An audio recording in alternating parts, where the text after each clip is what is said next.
6 days before the wedding, Tiffany went out to dinner with her best friend, Rachel.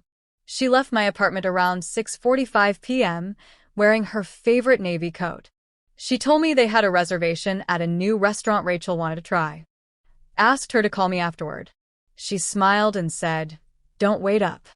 That was the last thing she said to me. By 10:30 p.m., I still hadn't heard from her. I sent a text, "All good." No reply. At 11:15, I called her. Straight to voicemail. By midnight, I was pacing the floor. I called Rachel. She picked up on the second ring. "Hey, Lucas," she said, sounding tired. "Everything okay?" "Yeah. Is Tiffany with you?" There was a pause. "She left a while ago," Rachel answered. "Around 9 o'clock. She wasn't feeling well and said she was going home early." "Did she seem upset?" I asked. "She was quiet. Said she had a headache." "Why?" "Tiffany never came home," I told her. Rachel sounded confused, then concerned. "Maybe she stopped at her place. Want me to check?" We hadn't officially moved in together yet. Her lease was still active. The plan was to combine apartments after the honeymoon. I told Rachel I'd already tried calling. She offered to drive by and check if Tiffany's car was at her building.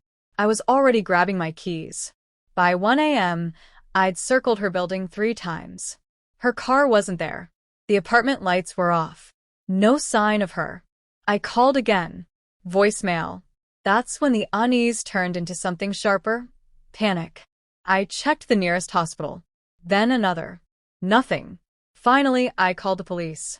They said unless there were signs of danger or it had been over 24 hours, they couldn't do much. Still, they filed a report. I showed them our save-the-date card, engagement photos, her driver's license info. They asked if we'd had any recent arguments. We hadn't. By 4 a.m., I was sitting on the edge of our bed, surrounded by vendor contracts and half-packed suitcases. I stared at her dress bag hanging in the corner. Everything was supposed to be ready. Instead, Tiffany was gone. By the next afternoon, the panic had hardened into confusion.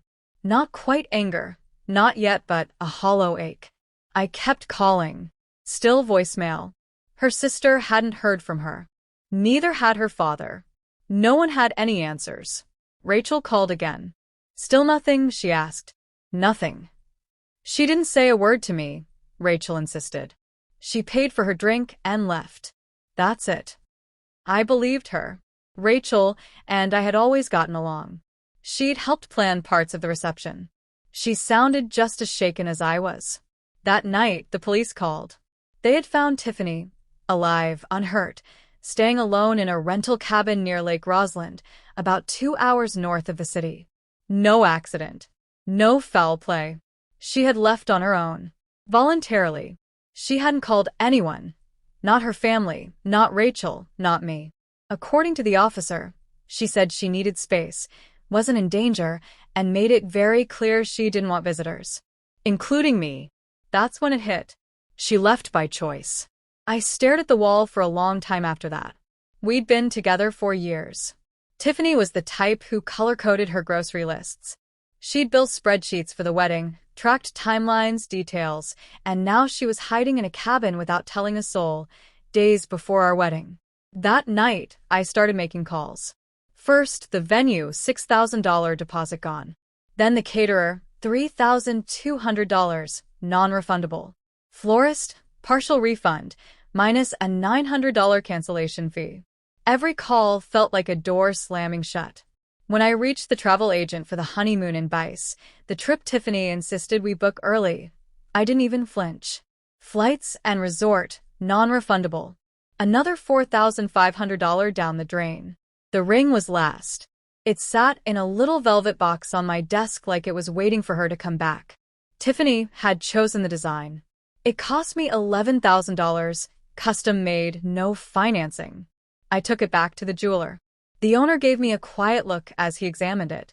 Then he sighed. "I can offer $6,200.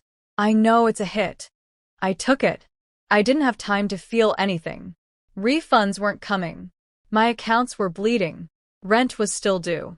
I began packing her things, her shoes, her makeup, her curling iron still plugged into the bathroom outlet. All of it boxed and stacked by the hall closet. I wasn't angry. Not yet. Just focused. That's when Carol, Tiffany's mom, called. "Lucas," she said gently. "We just heard from the police. She's safe." I stayed silent. "We're shocked." We don't understand. "She hasn't even returned our calls." "She hasn't called me either," I replied. A pause. Then, "Is the wedding still happening?" No. "I've canceled everything." Another pause. Oh. Silence. "We didn't raise her to be this way," Carol said finally. I didn't respond. What was the point? After the call, I opened a spreadsheet and started tracking every dollar. I wasn't planning revenge. I was planning closure. 3 days after selling the ring, I was in a meeting reviewing blueprints when Tanya, our receptionist, peeked in. "Lucas, sorry, someone's here to see you. Says it's urgent." I excused myself, thinking it was a vendor. I stepped into the lobby. Tiffany. Her hair was pulled back in a messy bun. Her eyes were red. She wore leggings and a hoodie. No polish. Just wrecked.